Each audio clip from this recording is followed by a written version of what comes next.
Michael Oren Fitzgerald is an adopted son of the late Crow Sundance chief Thomas Yellowtail and an authority on Plains Indian spiritual traditions. His talk addressed one of the essential aspects of traditional thought that is very prominent in the writings of Frithjof Schuon, the mysterious connection between beauty and the sacred. The presentation, titled Beauty and the Sense of the Sacred, Schuon's Antidote to Modernity, uses film and images to illustrate Schuon's Perennialist teachings on sacred beauty.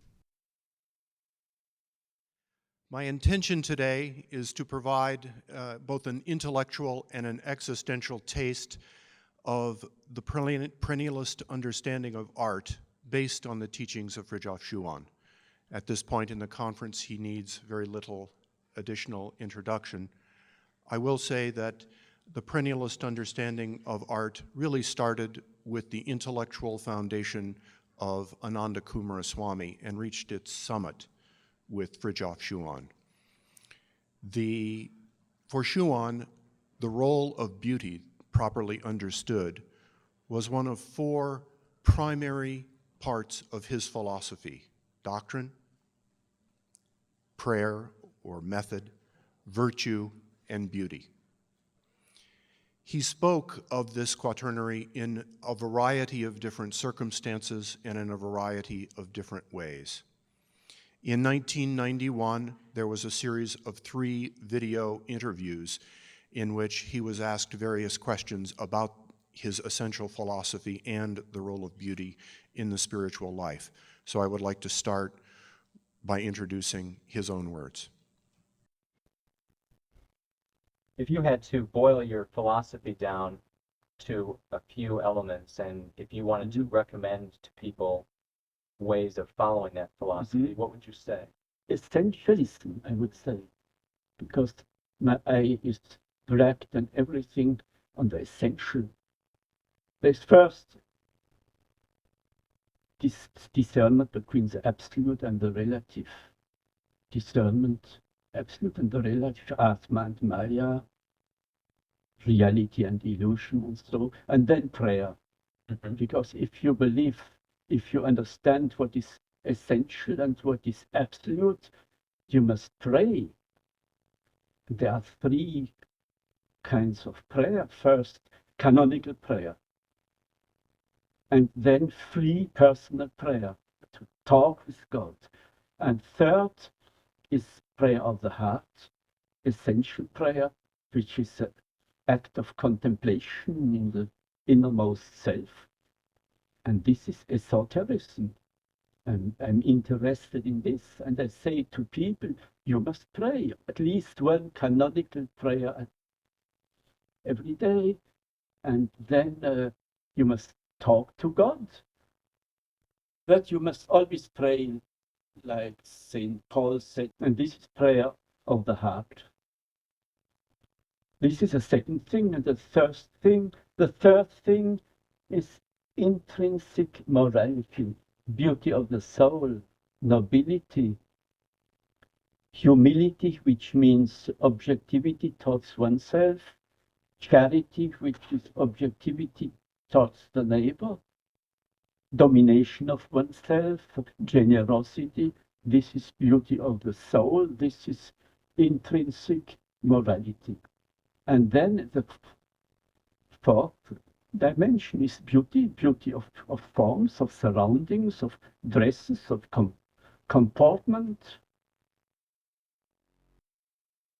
You were speaking a moment ago about beauty. Yes. I was wondering if you could talk about the role of art in the spiritual existence of man. Now, man needs beauty, and he needs also symbolism. It's not enough to think about metaphysics. One wants also to see and to hear metaphysics in visible forms, and this is symbolism. And symbolism, ça coïncide avec la beauté. How do you say this in English? Coincides With beauty, symbolism, yes. If a thing exists, it must be beautiful. So God created man, and he was obliged, metaphysically speaking, to create him beautiful. because beauty is the norm. Yes. Is this related to what you refer to as the metaphysical transparency of phenomena? Exactly, yes. If I see something beautiful, a landscape or a beautiful music or a beautiful human being, I see the Rahma, I see Ananda, you see, I see the principle. After we review Schuon's fundamental principles of all sacred art, we will trace the decline of traditional forms of art into modernity. We will then review several types of artistic expression, including music and dance, before turning to the master's thoughts about ways that an appreciation of traditional beauty, what he variously called seeing God everywhere and the sense of the sacred, can be a support for the spiritual life, indeed a partial antidote for the modern world. Schuon's inspired observations on sacred art of each of the world's great religions are a leitmotif that is interwoven throughout his articles on diverse subjects. The majority of my remarks are excerpts from Schuon's writings taken from more than 24 sources, published articles, unpublished articles, interviews, poems.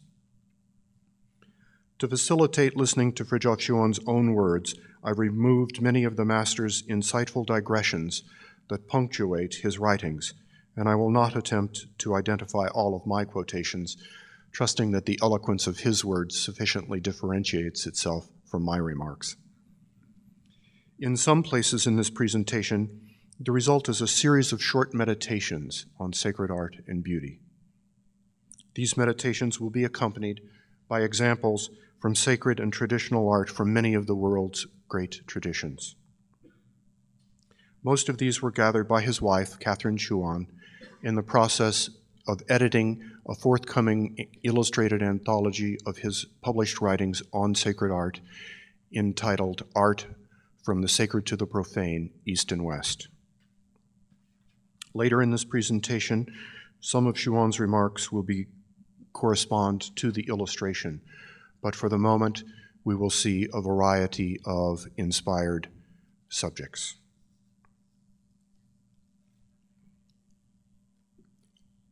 Beauty is the crystallization of some aspect of universal joy. It is something limitless, expressed by means of a limit. The archetype of beauty, or its divine model, is the superabundance and equilibrium of the divine qualities.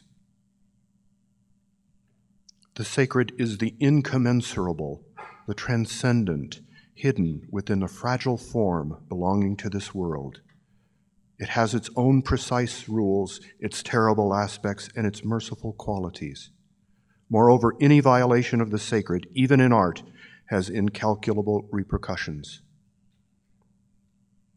The fundamental importance of art, both in the life of a collectivity and in the contemplative life, arises from the fact that man is himself made in the image of God. Man alone, among earthly beings, can think, speak, and produce works. Only he can contemplate and realize the infinite. The supernatural value of sacred art arises from the fact that it conveys and communicates an intelligence that is lacking in the collectivity. Like virgin nature, it has a quality and function of intelligence which it manifests through beauty, because in essence it belongs to the formal order. But as soon as artistic initiative becomes detached from tradition, which links it to the sacred, this guarantee of intelligence fails and stupidity shows through everywhere. In brief, the image must be sacred in its content, symbolical in its detail, and hieratic in its treatment. Otherwise, it will be lacking in spiritual truth, in liturgical quality, and, for all the more reason, in sacramental character. We must recognize the obligatory role played by the aesthetic quality in every traditional civilization. No religion is situated outside beauty, every religion expresses itself through it. Every traditional world is necessarily a world of beauty, because this proves beauty's interiorizing value. Sacred art is far from always perfect, although it is necessarily so in its principles. Schuon's next three excerpts highlight the correspondence between sacred art and the intellectual decline of each religious civilization. First, in the beginning, nothing was profane. Each tool was a symbol, and even decoration was symbolistic and sacral. With the passage of time, however, the imagination increasingly spread itself on the earthly plane, and man felt the need for an art that was for him and not for heaven alone. The earth, too, which in the beginning was experienced as a prolongation or an image of heaven, progressively became earth pure and simple. That is to say, the human being increasingly felt himself to possess the right to be merely human. Next, Schuon points out that the most exalted examples of sacred art only manifest themselves later in the cycle of each religion, when the inevitable weaknesses of the human condition risk diluting the original message of the founding revelation. St. Paul had no need of cathedrals, for all the profundities and all the splendors were within himself and all around him in the sanctity of the primitive community. More or less late epochs, the Middle Ages, for example, are faced with an imperious need for exteriorizations and developments, not to change that spiritual patrimony, but to transmit it as integrally and as effectively as possible. Finally, Schuon describes the interrelationship in the decline of traditional art and the decline of intellectual discernment. When art ceases to be traditional and becomes human, individual, and therefore arbitrary, it is infallibly the sign, and secondarily the cause, of an intellectual decline, a weakening, which, in the sight of those who are skilled in the discernment of spirits, and who look upon things with an unprejudiced eye, is expressed by the more or less incoherent and spiritually insignificant, we would go even so far as to say unintelligible, character of forms. Schuon's spiritual genius is apparent when he defines the sense of the sacred and the impact of beauty on a contemplative man. The sense of the sacred is the innate consciousness of the presence of God. It is to feel this presence sacramentally in symbols and ontologically in all things. Ramakrishna, when he saw a flight of cranes, a lion, a dancing girl, used to fall into ecstasy. This is what is called seeing God everywhere. Not by deciphering the symbolisms, of course, but by perceiving the essences. Hence, the sense of the sacred implies a kind of universal respect, a kind of circumspection before the mystery of animate and inanimate creatures. Schuon was careful to point out the double-edged nature of beauty, which has one impact on the spiritual man and a very different impact on a worldly man. Every beauty is both a closed door and an open door. In other words, an obstacle or a vehicle. Either beauty separates us from God because it is entirely identified in our mind with its earthly support, which then assumes the role of an idol, or beauty brings us close to God because we perceive in it the vibrations of beatitude and infinity which emanate from divine beauty. The de facto ambiguity of beauty, and consequently of art, comes from the ambiguity of Maya. Just as the principle of manifestation and illusion both separates from the principle and leads back to it, so earthly beauties, including that of art, can favor worldliness as well as spirituality, which explains the diametrically opposed attitudes of saints toward art in general and a given art in particular. The arts reputed to be the most dangerous are those engaging hearing and movement, namely poetry, music, and dance. They are like wine, which in Christianity serves as the vehicle for a deifying sacrament, while in Islam it is prohibited, each perspective being right despite the contradiction. The Semitic exoterisms excluded the cult of nature for fear of idolatry, sacred dance for fear of worldliness, primordial nudity for fear of immorality, and quite obviously, non-dogmatizing metaphysics for fear of heresy. And there are other scruples of this kind. We are not saying that exoterism should react differently, for it has its right and even the duty to be realistic in its own fashion and on its own plane. We say rather that we must take exoterism for what it is and not for esoterism. Our time today only allows the opportunity to review a few of the many different degrees and distinctions that Schuon identifies in his writings between sacred art, traditional art, non-traditional religious art, and profane art.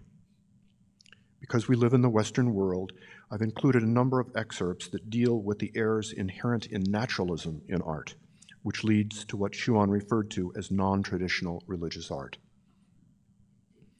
As we trace the historical decline of sacred art, the majority of the visual aids will be naturalistic, non-traditional art. A picture is worth 1,000 words.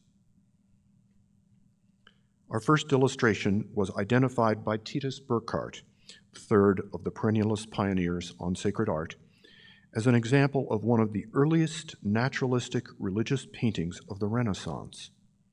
In certain respects, this is one of the first steps down the slippery slope from sacred art to non-traditional religious art, and eventually to the profane art of our modern era.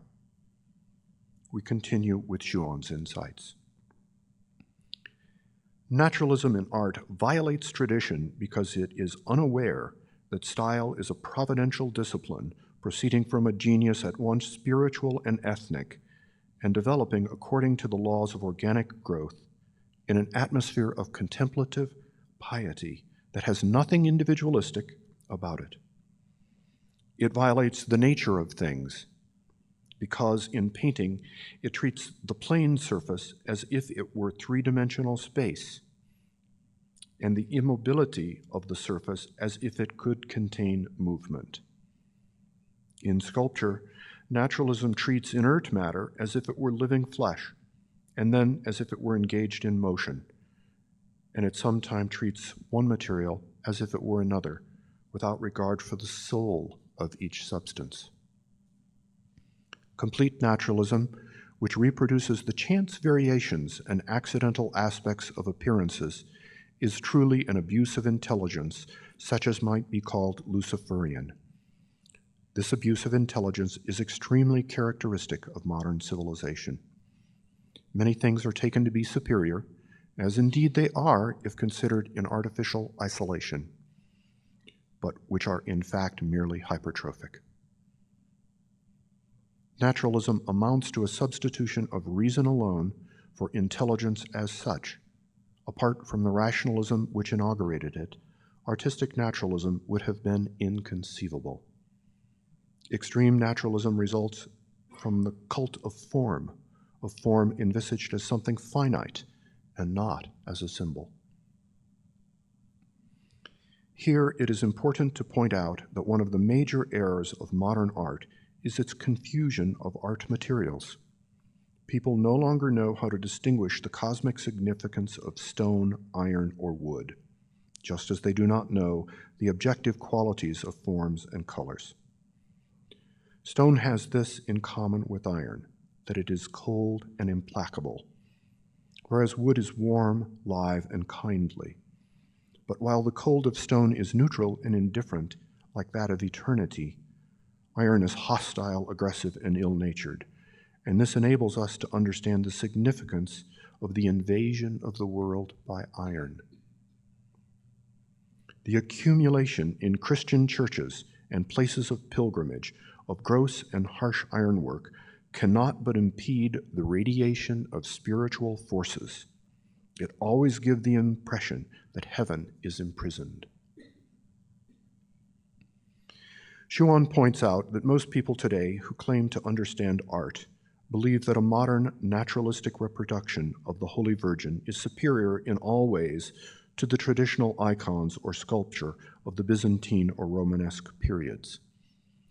To this proposition, Schuon responds, "The answer, however, is quite simple.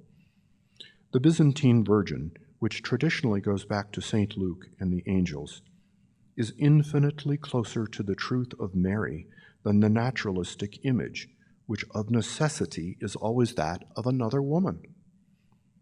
Only one of two things is possible.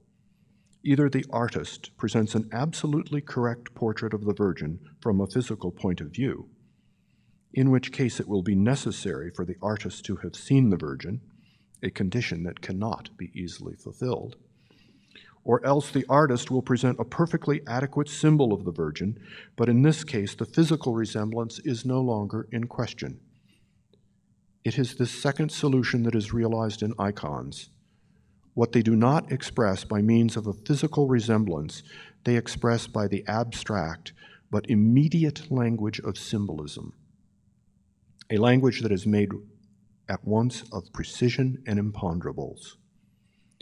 Thus, the icon, in addition to the beatific power that is inherent in it by reason of its sacramental character, transmits the holiness or inner reality of the Virgin, and hence the universal reality which the Virgin herself is an expression. Whereas a naturalistic image transmits, apart from its obvious and inevitable falsehood, only the fact that Mary was a woman. Frithjof Schuon often remarks about the various consequences of the decline in sacred art and the corresponding rise of non-traditional religious art. It is strange that no one has understood to what a degree this barbarism of forms, which reached a zenith of hollow and miserable boasting in the period of Louis XV, contributed and still contributes to driving many souls, and by no means the worst, away from the Church. They feel literally choked in surroundings that do not allow their intelligence room to breathe. A review of Schuon's thoughts about positive elements in contemporary art is too lengthy for this presentation. That he approved of various forms of contemporary art is demonstrated by this present-day Balinese painting that hangs on the main floor of his home. He wrote this general statement about contemporary art. Equivalents of the positive experiments of modern art can be found in the most varied of traditional art, which proves not only that these experiments are compatible with the universal principles of art, but also that, once again, there is nothing new under the sun. Schuon also addresses the importance of the role of the artist. Forms, even the most unimportant, are the works of human hands in a secondary manner only.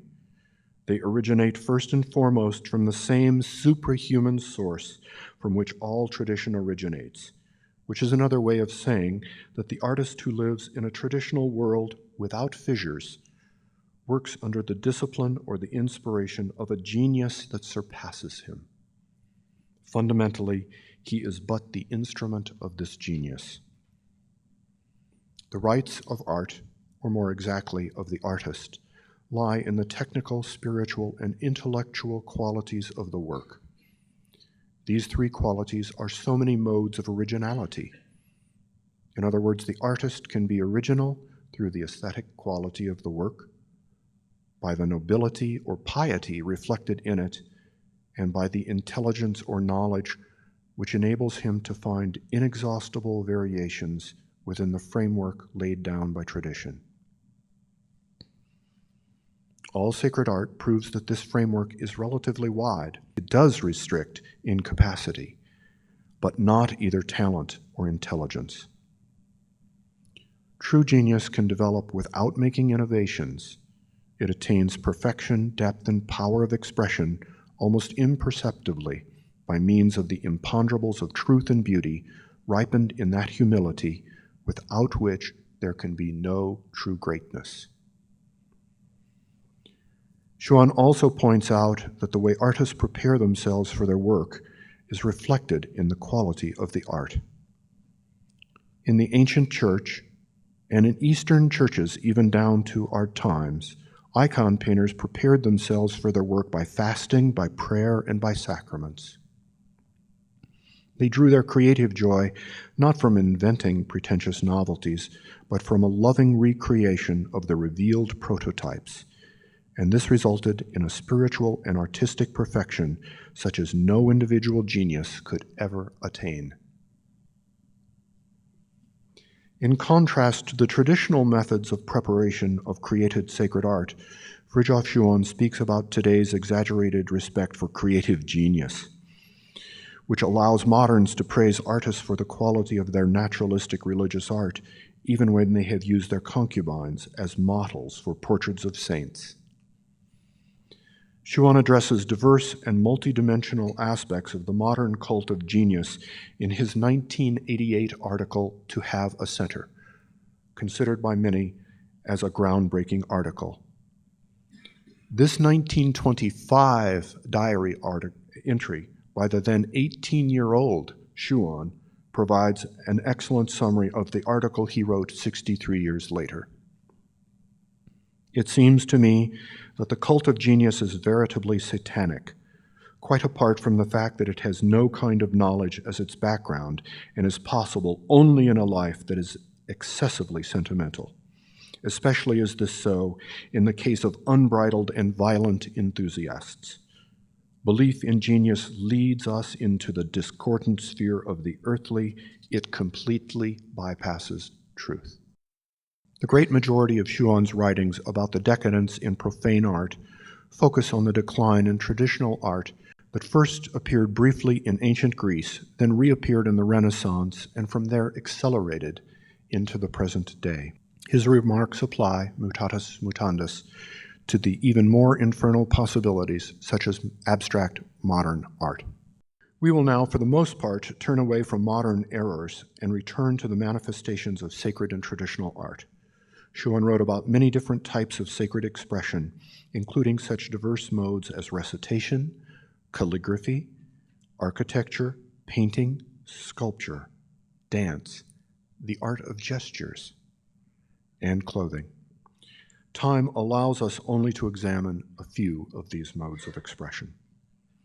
As we begin our survey of different forms of sacred expression with architecture, we will see photographs of 3 cathedrals that illustrate the progression that took place from the beauty of the Romanesque period to the rich glory of the Gothic cathedral, which in many ways is a summit, thence to the humanistic decline of the Baroque period. Schuon identified general principles that apply to all sanctuaries. The multiform beauty of a sanctuary is like the crystallization of a spiritual flux or of a stream of blessings. It is as though invisible and celestial power had fallen into matter, which hardens, divides, and scatters, and had transformed it into a shower of precious forms, into a sort of planetary system of symbols, surrounding us and penetrating us from every side.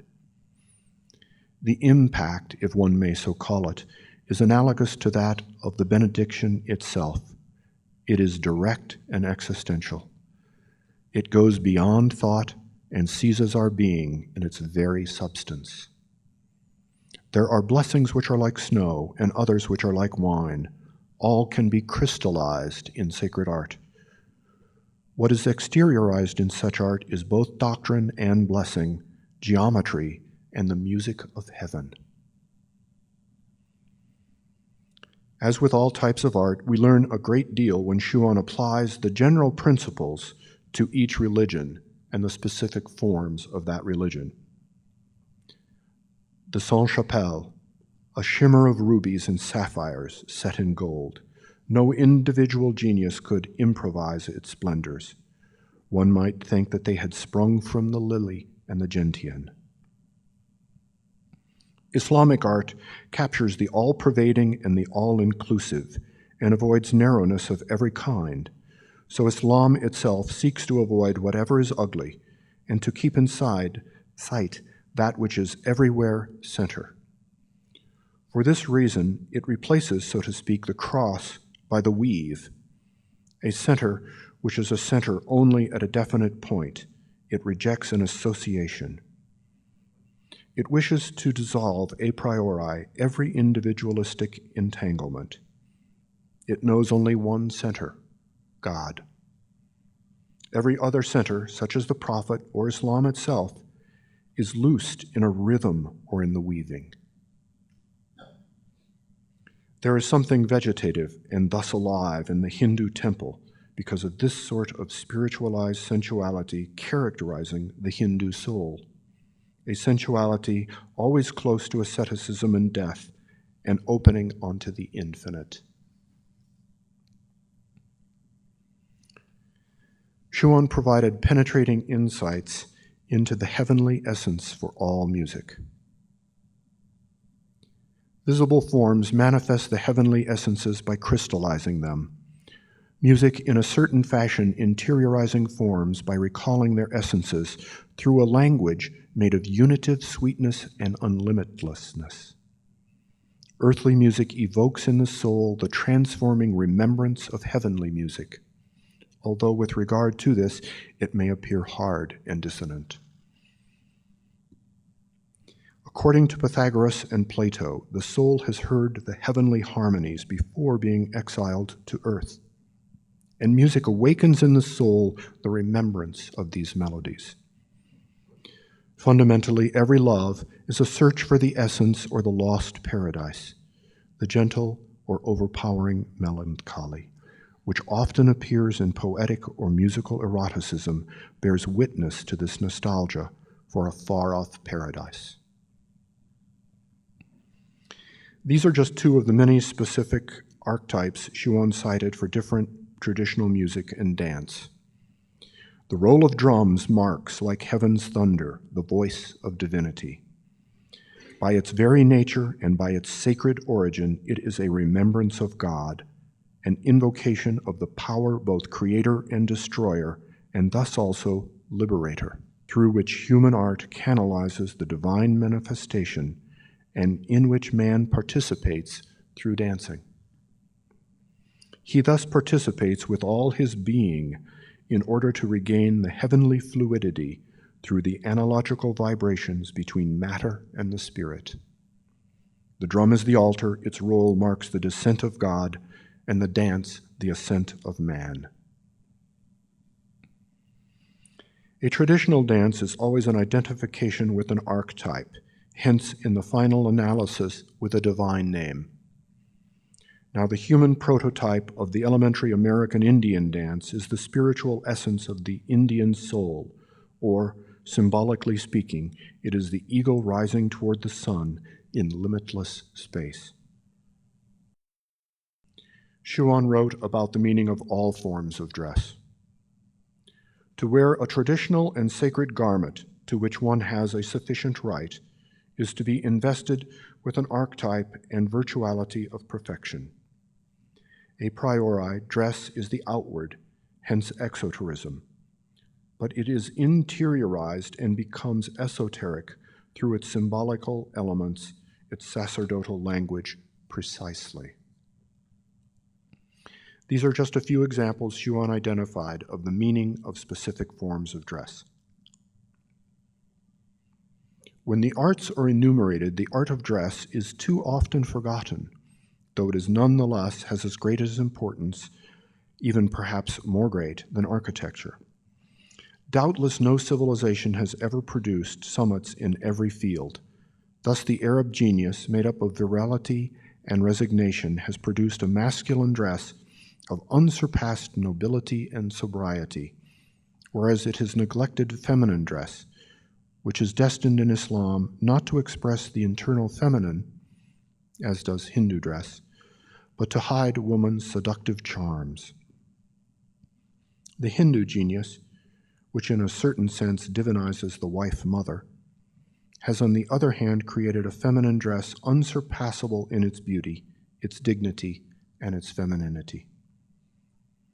One of the most expressive and the least known forms of dress is that of the Red Indians, with its rippling fringes and its ornaments of a wholly primordial symbolism.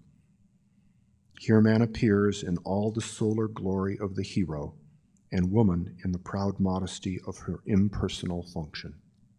Schuon said this about interior furnishings: what we say of clothes holds equally for interior furnishings, especially furniture.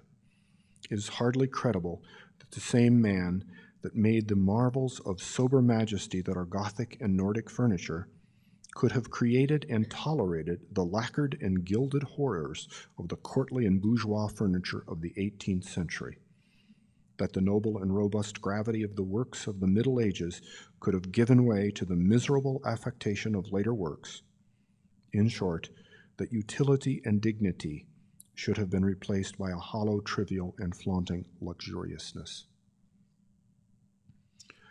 Poetry was for Schuon the highest expression of beauty in writing, so it is not surprising that he was an inspired poet. In just the last 3 years of his remarkable life, he wrote over 3,500 German-language poems.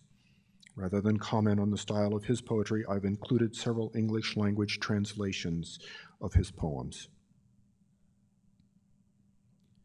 The archetype which breaks through the knot produces the beauty that God has lent us. See how the wonders contained in the divinity pass by us in this world in order to remind us of a mystery. The meaning of beauty is the path to the interior.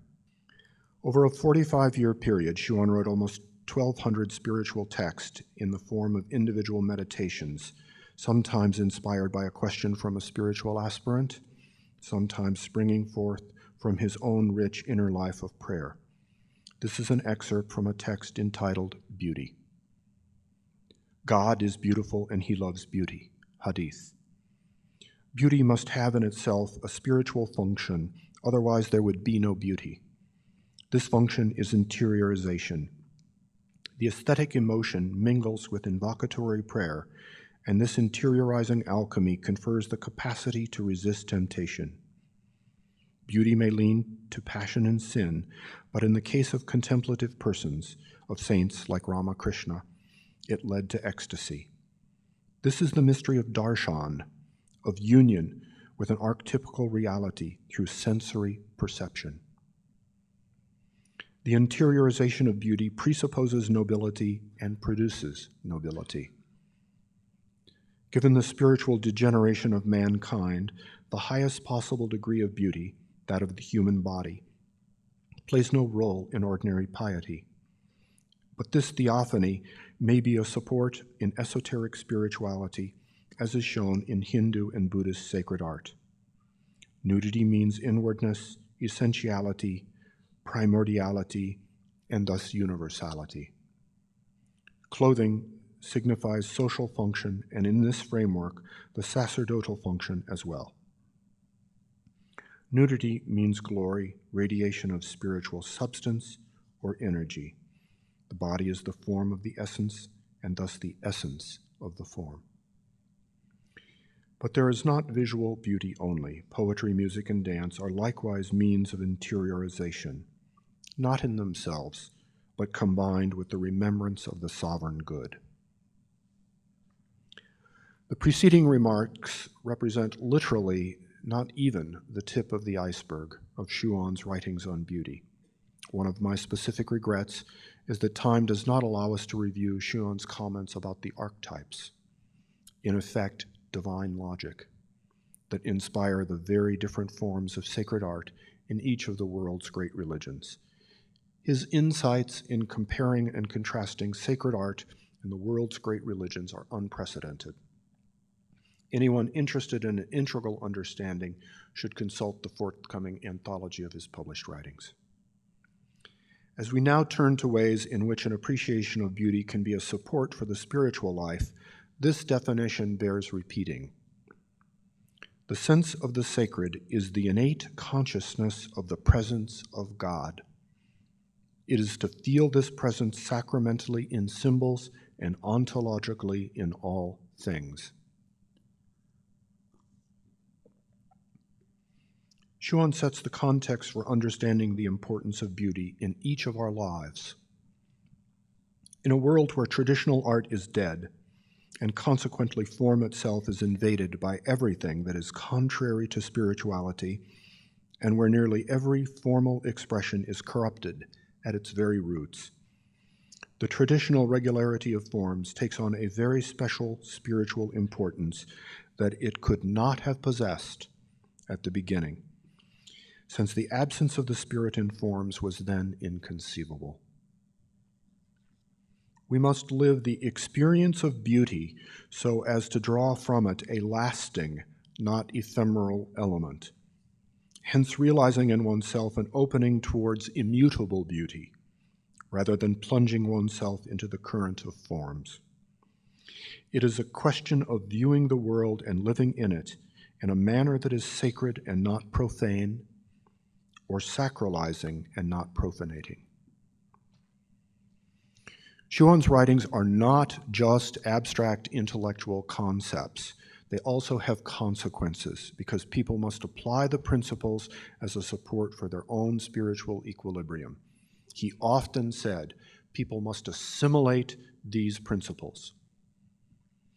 In 1986, a spiritual aspirant asked Schuon to explain the proper role of existential supports in the spiritual life.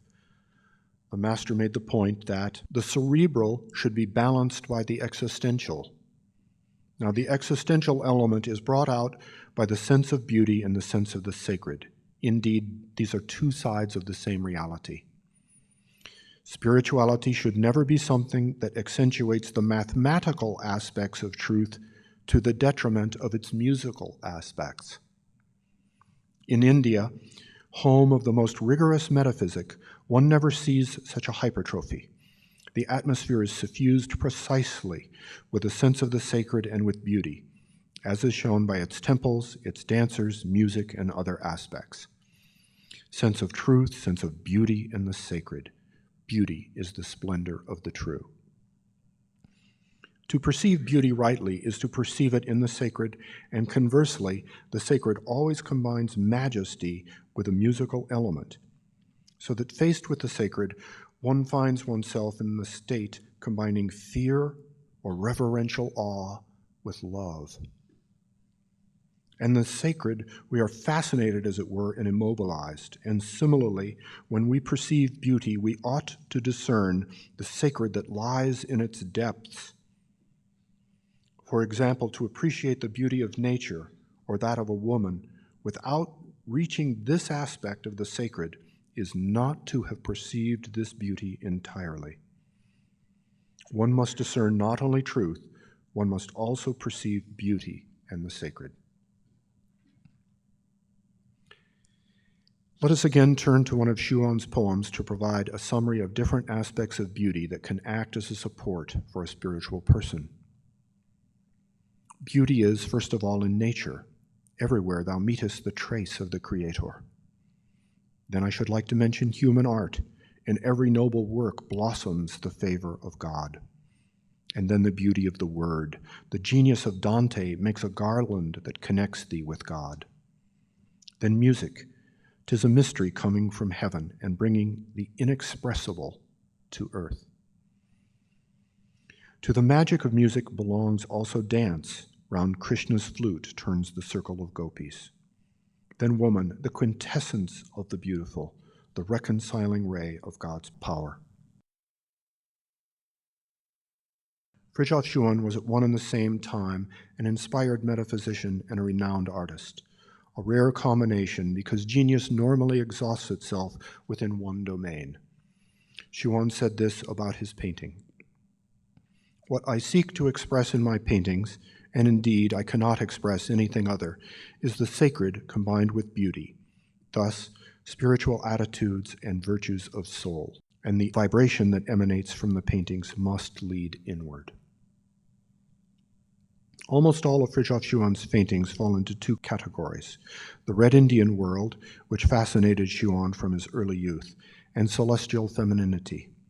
His paintings of the Holy Virgin are not in the style of Christian icons, but in the form of the biblical Shulamite or the Hindu Shakti. Schuon's love of music spread over many cultures and included diverse modalities.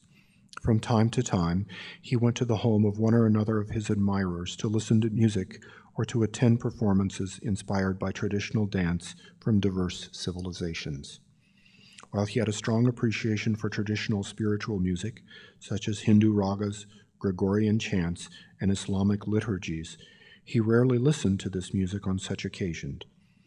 He explained that this music was created in order to induce a spiritual state, often as part of a methodic spiritual practice of the religion that produced the music. He rather preferred to listen to music that contained strong contrasting melodies and would stimulate a melancholy or longing for God with the listener. Catherine Schuon describes her husband's favorite music in an article published in Sacred Web. I do not have time to repeat those remarks. Schuon's poem describes one of his favorite forms of music. Gypsy, thy violin wept a long time. It was a love song without name that vanished unheard into the night. Because thy soul avoided thine own heart, thou didst not know whither thou wantest to go, and didst remain solitary as the day declined, until the song of thy violin revealed to thee that thou shouldst turn to the depth where everything is resolved in God's love. Another of Schuon's unpublished writings describes an awareness of the metaphysical transparency of phenomena, and also enumerates the conditions necessary for beauty to achieve a spiritual result, which brings us full circle to the other three essential aspects of his philosophy.